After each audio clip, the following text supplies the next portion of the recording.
नमस्कार, मी रेश्मा म्हणजेच पद्मजा तुम्हा सर्वांचं मनापासून स्वागत करते रेश्माज रेसिपीजमध्ये। तर आज आपण बघतो आहोत उकडलेल्या अंड्याची एक टेस्टी चटकदार अशी भाजी। तुम्ही कधी अशी उकडलेल्या अंड्याची भाजी बनवली आहे का?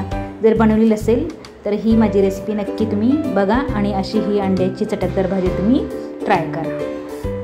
तर त्यासाठी मी अशी 2 अंडी उकडून घेतलेली आहेत। इथे मी एक कांदा कट करून घेतलेला आहे, एक छोटा साईजचा टोमॅटो कट करून घेतलेला आहे आणि थोडीशी कोथिंबीर अशी कट करून घेतलेली आहे। आता एका टोपात मी जवळजवळ 2 टेबलस्पून तेल टाकलेलं आहे आणि या तेलामध्ये मी तेल गरम झाल्यानंतर हा कांदा टाकलेला आहे आणि कांदा छान असा मी भाजून घेणार आहे।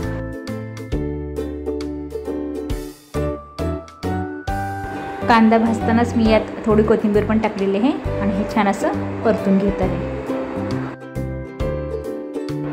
आता कांदा हा लाईट ब्राऊन झालेला आहे। आपण यात टोमॅटो टाकून घेणार आहोत आणि टोमॅटो पण छान असा परतून घेणार आहोत।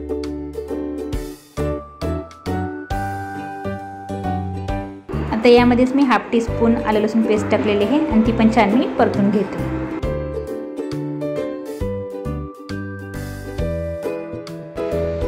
आता यामध्ये मी 1/4 टीस्पून हळद टाकलेली आहे आणि 2 टीस्पून मी कांदा लसूणची चटणी आहे ती टाकणार आहे आणि हा मसाला पण म्हणजे चटणी आणि हळद अगदी 1 मिनिट मी परतून घेणार आहे।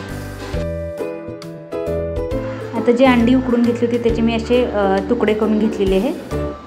असे छोटे छोटे तुकडे करून घ्या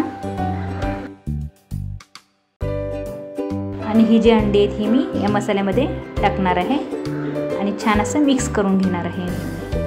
अंडी आणि मसाला व्यवस्थित असा मिक्स करून घेणार।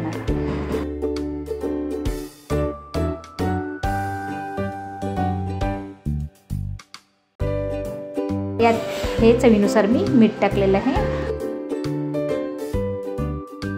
आणि 1/4 टीस्पून मी ही धने पावडर टाकलेली आहे आणि मीठ आणि धने पावडर हे छान असं मिक्स करून घेते मी आता।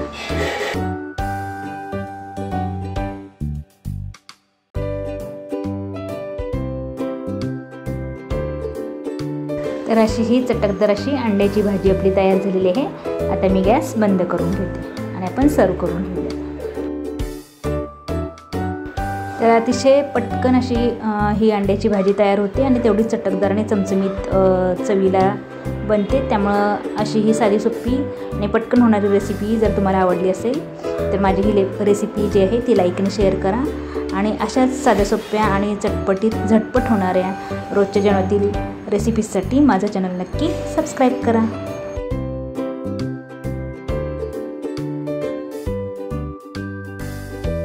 चला तर मग परत पुन्हा भेटूयात अशाच एका मस्त मजेदार नवीन रेसिपीसोबत। तोपर्यंत तुम्ही पण असेच नवीन पदार्थ बनवा, स्वतः खा, घरच्यांना खाऊ घाला आणि त्यासाठी माझं चॅनल बघत राहा।